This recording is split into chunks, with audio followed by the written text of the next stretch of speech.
Football ലോകത്ത് തങ്കലിപികളാൽ ഉല്ലേഖനം ചെയ്യപ്പെടേണ്ട പേര് തന്നെയാണ് മാഞ്ചസ്റ്റർ യുണൈറ്റഡ്.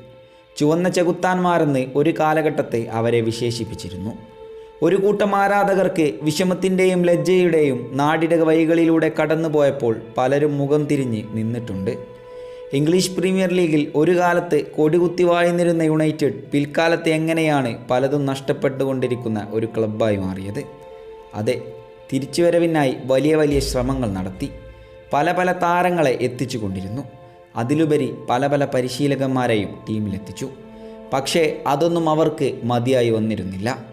എന്നാൽ ഇന്നിൻ്റെ പുലരിയിലിതാ യുണൈറ്റഡ് കുതിപ്പ് തുടർന്നുകൊണ്ടിരിക്കുന്നു. ടെൻഹാഗിൻ്റെ കീഴിൽ ഒരുപറ്റം യുവനിരകളെ ശക്തി പ്രാപിച്ചുകൊണ്ടിരിക്കുന്നു. കഴിഞ്ഞ FA കപ്പ് പോരാട്ടം അതിന് ഉദാഹരണം തന്നെയാണ്. ക്ലോപ്പിൻ്റെ ലിവർപൂളിനെ നേരിടുമ്പോൾ ഓൾഡ് ട്രാഫോർഡ് എന്ന മുൻതൂക്കം മാത്രമാണ് യുണൈറ്റഡിന് കൈക്കൊള്ളാനുള്ളത്. സലാഹും ഡിയസും